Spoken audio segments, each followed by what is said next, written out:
யாருடைய சுற்றுப்பயணமும் தேசிய ஜனநாயக கூட்டணியை ஒண்ணுமே செய்ய முடியாது. நீ நிறைய பேர் கட்சி ஆரம்பிக்கலாம், நீங்க கூட நாளைக்கு ஒரு கட்சி ஆரம்பிக்கலாம்.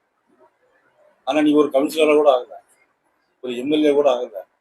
நான் அவரை தோக்கடிச்சிருவேன், இவர் எனக்கு எதிரி அப்படின்னு பேசுறது பக்குவம் இல்லாத ஒரு வார்த்தைகளா தான் கருதப்பட முடியும். பாஜக 330 நாடாளுமன்ற உறுப்பினர் உள்ள பெரிய கட்சி, உலகத்திலே மிகப்பெரிய ஒரு தலைவர் நரேந்திர மோடி அவர்கள். இன்னைக்கு 1300 எம்எல்ஏக்கள் மேல இருக்கிறாங்க.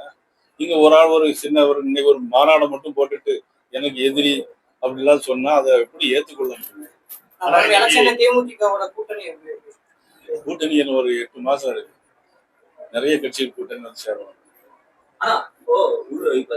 நீங்க தான் சரியான கேள்வி கேட்குறீங்க. உண்மை நல்ல கேள்வி. எப்படின்னு கேட்டீங்கன்னா, கோயம்புத்தூரை விட 16% அதிகமா வரி போட்டிருக்காங்க. மின் கட்டண உயர்வு இவ்வளவு வருஷத்துக்கு 6% டேரிஃப்ல டெபாசிட் வேற கட்ட வேண்டியது. சொத்து வரி உயர்வு 300% மேல இருக்கு. ஆனா முதலமைச்சர் என்ன செய்யலாம், என்ன செஞ்சிருக்கணும்? உடனடியா மின் கட்டணம், இந்த ஏற்றுமதியாளர்களுக்கு மின் கட்டணம் கிடையாது சொல்லியிருக்கணும். சொத்து வரி, இந்த தொழிற்சாலைகளுக்கு சொத்து வரி கிடையாது அப்படின்னு சொல்லியிருந்தா அது ஒரு நல்ல கருத்தை நம்ம ஏற்றுக்கொள்ள முடியும். இதை விடுத்துட்டு நாங்க போராட்டம் நடத்தோம் அப்படின்னு சொன்னா எப்படி ஏற்றுக்கொள்ள முடியும்?